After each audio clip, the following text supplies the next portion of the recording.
A marvellous place, and really for me it was where I first did anything on the stage. The first time I ever really spoke out in public in any way. And so I value this place very much indeed. It brings back tremendous memories from my point of view.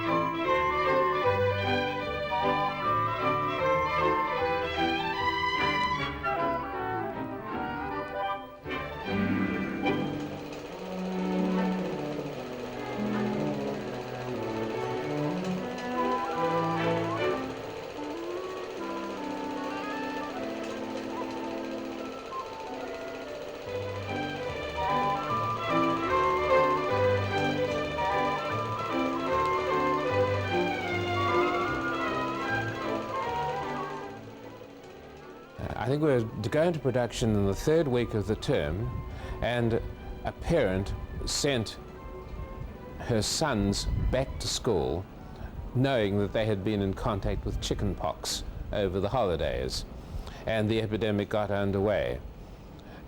We spent a happy evening in the staff room devising suitable penalties for parents who would do these things, and meanwhile kept our fingers crossed that none of the cast would get it.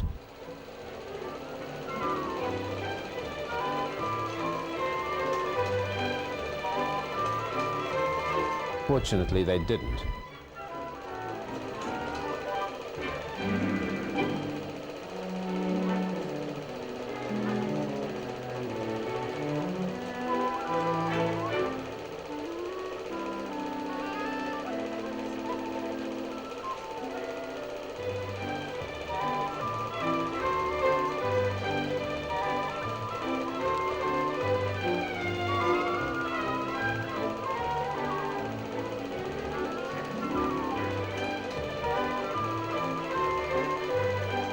I remember making yards and yards of bonnets for them.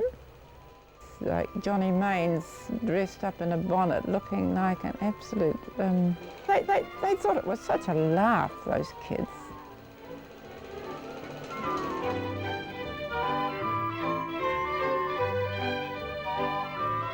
I had to design the sets, of course, and also I had to assist with the makeup.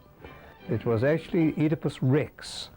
And I remember everyone saying, well, now this production simply cannot go on. It is far too advanced for boys of this age to do. However, Rodney did a magnificent job of producing it. I designed a very sparse set with white columns and white ropes linking them and things like that. And the makeup, of course, for it at one stage where Oedipus is in a bit of a state was really quite a trial.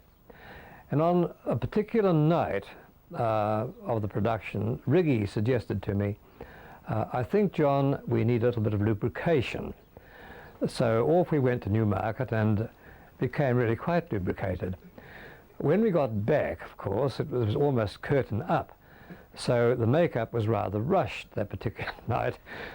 And I remember afterwards JR coming up to me and saying, Mr. Coulson, the makeup tonight really wasn't quite up to scratch, was it? And I think from the fumes which were issuing from me, he would have realized the reason why.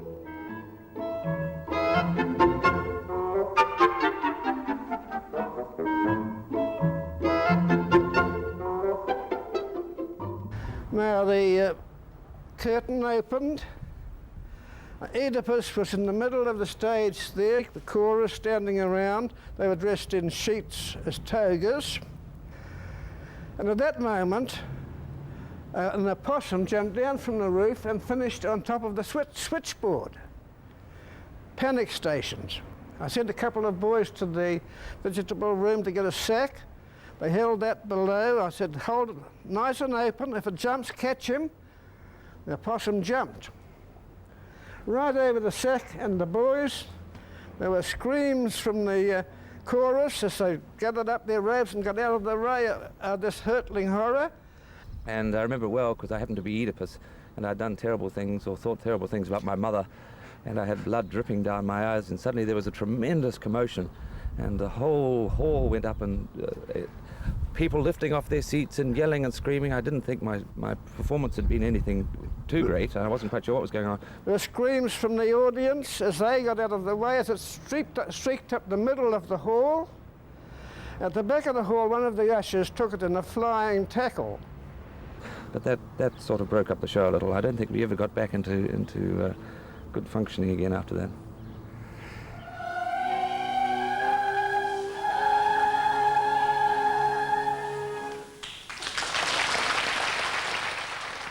We had a visit from no less a person than the then Archbishop of Canterbury, Dr. Fisher. We were the first school he visited. He was met with great formality. He was there with his chaplain, and the Bishop of Auckland was there with his wife and chaplain and associated clergy, and they were met by the headmaster and his wife, the board with their wives, the prefects without their wives, and the procession moved into this building. Now, just under this staircase, which we see alongside here, there is a beautiful cupboard. It's a marvelous cupboard. I think it still is one of those wonderful cupboards which you can walk right into. And it was very convenient having it placed so close to the Master's Common Room. And as I said, Dr. Fisher was the most informal of men. And as he breezed in through the door, he said, "Hello, what's in here?" and opened the door very suddenly to be confronted with about 200 empty beer bottles, and got his visit off to a marvelous start.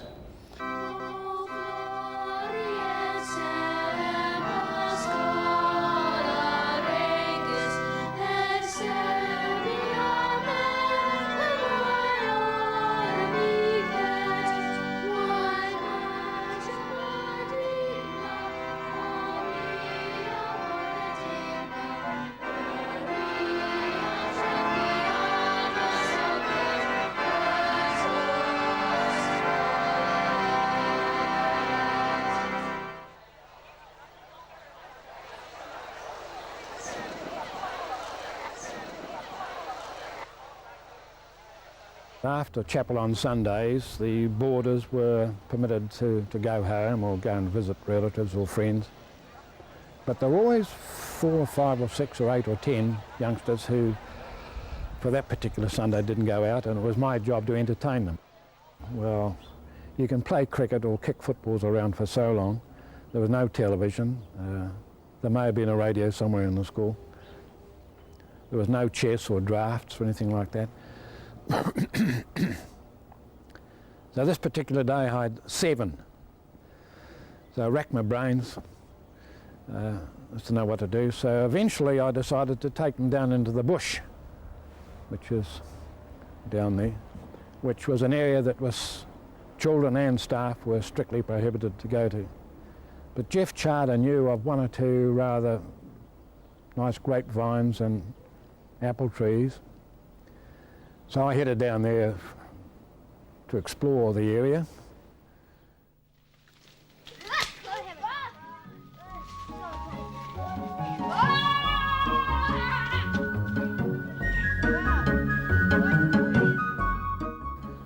And we had a tremendous time down there. We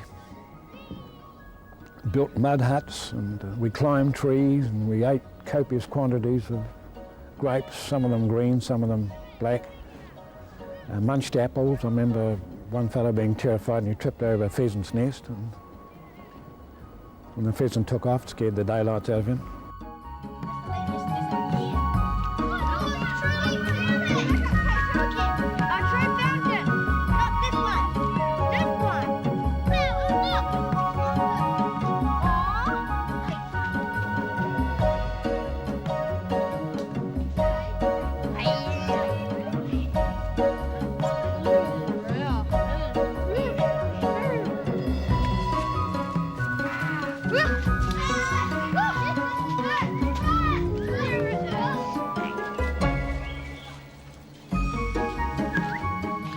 We came up tired and dirty and muddy. The oldest of the children was only 6 years younger than I was.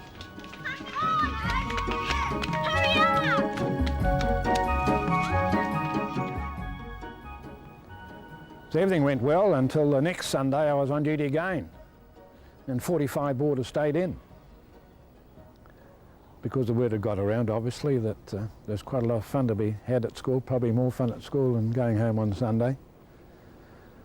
And of course, I was on the mat Monday morning, or Saturday night, when John Morris found out how many were staying in.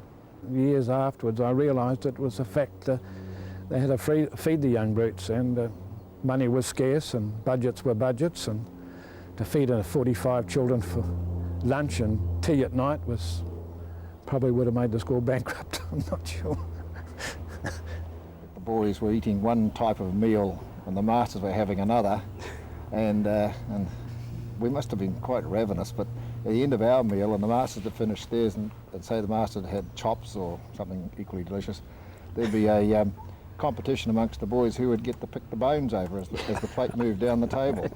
And I can always remember that, you know, and when you look at it back at it now, it was a lot of fun, but really, I don't know, you know, it was definitely class distinction. Mind you, I spent a lot of my time at the pigs table. Why was that? Back in the corner there? Oh, I was always cheeky, you know, and always sat down at the wrong times. Always someone there. But you always got a good meal there, which was quite important. Yeah. There wasn't so much competition. No, there was no not for the master competition, and you scraps. could often get a second helping. Good. Pig's table in the dining room. I remember it well. Yeah, we were there. The best thing about it was the newspaper on the table, so at least you got something to read. You know, one of the rigours of boarding was satisfying hunger in the night, and it necessitated beating a lot of like-minded people to get the master's leftovers from the common room.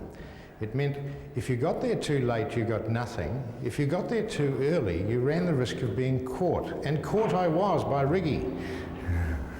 And what happened was, here I was loaded to the gunwales, you know, dressing gown pockets full of biscuits and cheese. And I had to use a touch of theatre. And the easiest way was to feign sleepwalking and walk right past him, eyes open, because I understood sleepwalkers had their eyes open, and Riggy was fooled. We had lamb's fry for lunch one day, and I hated it. I never used to eat lamb's fry, and I said to, that's right, Mr. Morris was on our table that particular day. This was when I was in Standard 5, and he said, no, you've got to eat your lamb's fry. And there we were at the end of the lunch, and there was John Morris and myself. We were the only two in the dining room, and I was still trying to eat this lamb's fry. I think he finally gave up on me in the finish. But you know, it's difficult to cook for a lot of people, and there were most awful complaints from the staff and the boys at times too. But whether it was the same as any other school anywhere, and probably a bit better. There were seasons for things.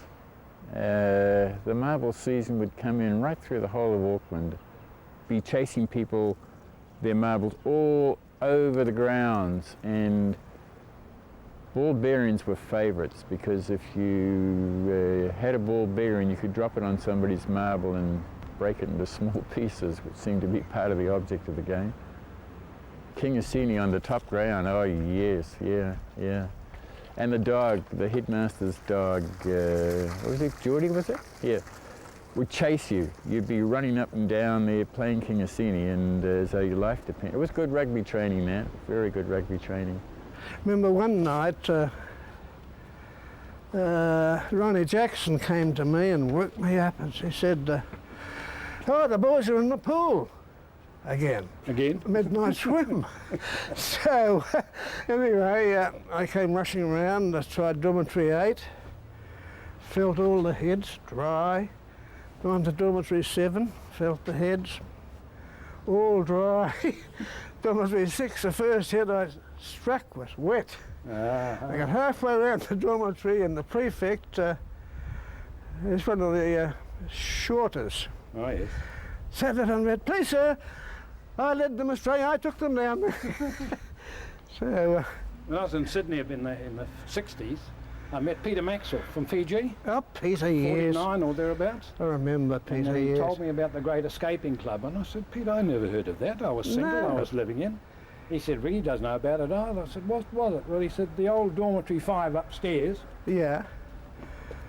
You see that down pipe? Right. Yeah. Get through the window, yeah. climb up the pipe, across the other side, over the roof, come down the one in the courtyard or the tennis court area, and then come back over the top and clamber down that and sneak in through the window. Oh, yes. And he said you had to do that to join the club.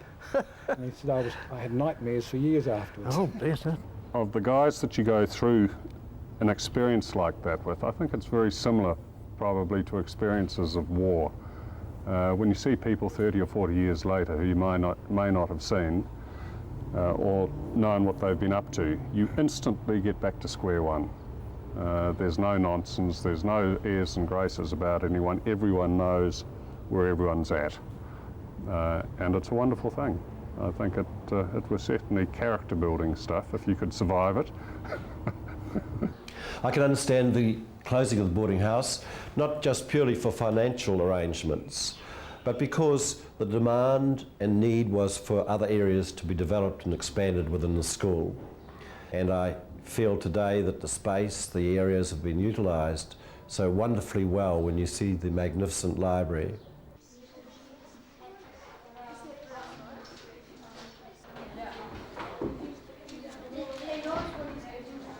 Take you back 50, 60 years for a moment to say the time when John Morris came here as headmaster in 1936. When he came to King's, the school had a roll of exactly 170, of whom 46 were boarders. He stayed for 29 years. The time that he left in 1965, the school roll had doubled to 340.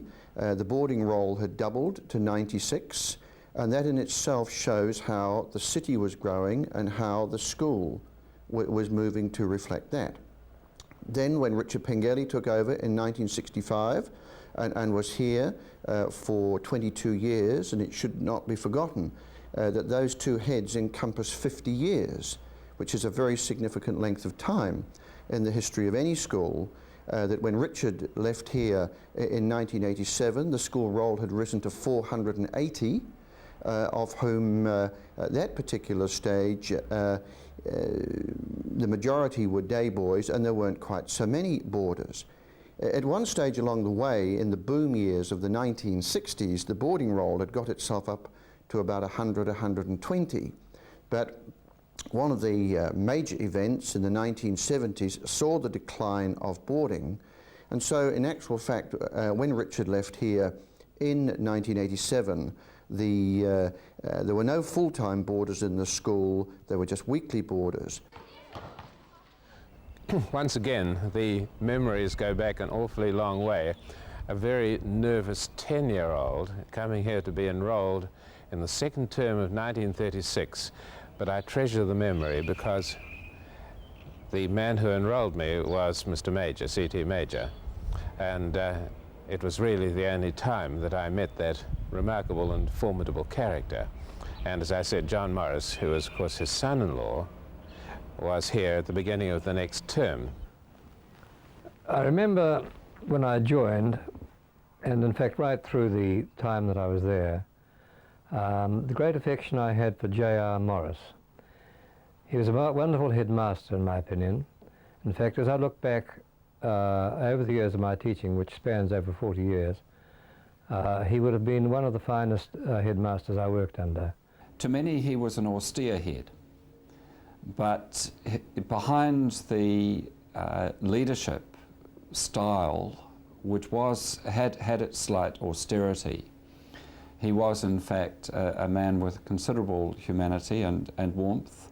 He was also, I think, an all-rounder, but above all, he was a good scholar.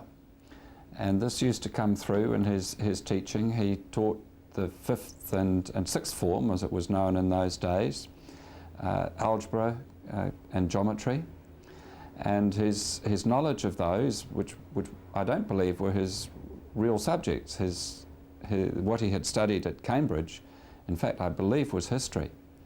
But his knowledge of algebra and calculus was excellent and gave the boys who had that sort of bent a remarkably good foundation. He's very quiet and gentlemanly like Englishman who very seldom flew into a rage, except I can call one or two cases where, quite rightly, he jumped up and down. But I often feel he was rather lonely at times. One evening he came across to this staff room and all the boarders are out. A weekend exit, I think, if I recall. And he said, "What are you doing, Mr. Lennan?" I said, "Well, nothing in particular."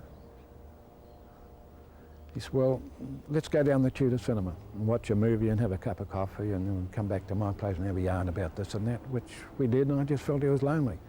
Molly was probably out on a golf tournament somewhere, so. His wife was a very stern woman, very good golfer. I think they both played a lot of golf. He was the school, really. I think. Yeah.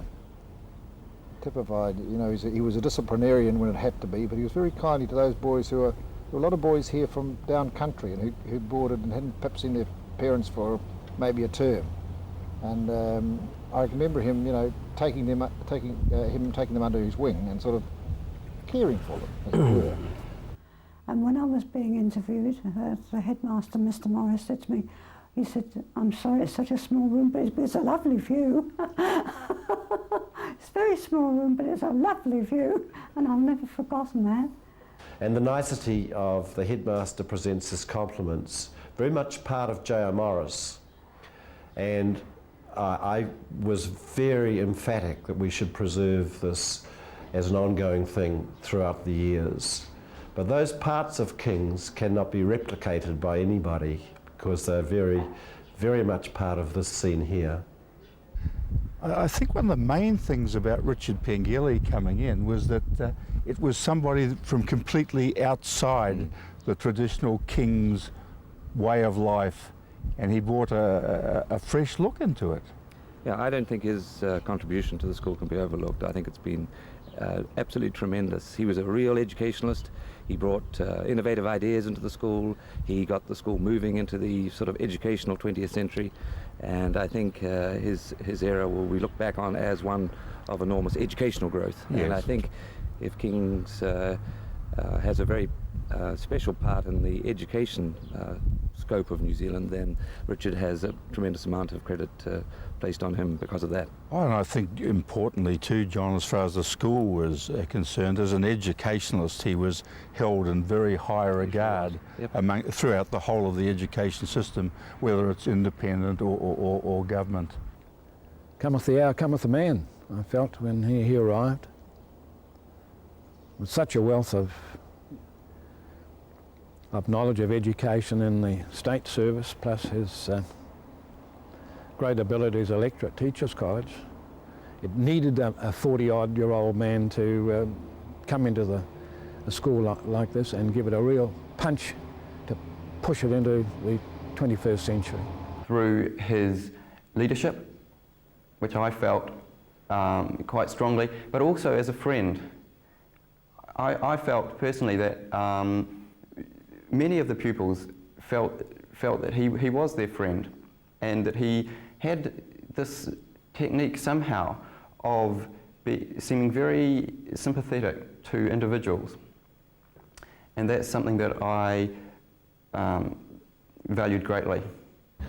We'd been in a classroom and some boys had actually been strapped, and I remember stopping Richard, in fact it's just over there, to actually complain to him about what had happened, and he stopped and listened to me and then did something about it. And I was very young at the time, I would have been only 6 or 7, and that stuck in my mind forever. We used to play a little game, the staff. The idea was to try and beat the memo, because if you were in charge of the prizes or the prize list or organising some event, you could bet your bottom dollar that a month before it was due to happen, you'd have a memo come to you saying, Malcolm, please see me the chess competition. And the objective was to try and have done something about it already before you received the memo, which was very hard because it would be so far down the track. It could be 2 or 3 terms away. I had to come up with an idea. What can we do to help this lad? That was fine. We were left to go off. 2 weeks later, into the pigeonhole, one of Richard's famous memos. What's happening about what you said you were going to do? Oh dear. So for some of us that might have already set something in motion, it was a time to report back to Richard, if not summoned, to state what we had done. And then again, 2 weeks later, now tell me, how's it all going? 6 weeks later, what's the result? And to me, I linked that to a true compassion of understanding that the boys needed far more than what really went on in the classroom. Well, there are a lot of changes here since I first came on the staff in 1939 for one term, then stayed on and off for 15 years.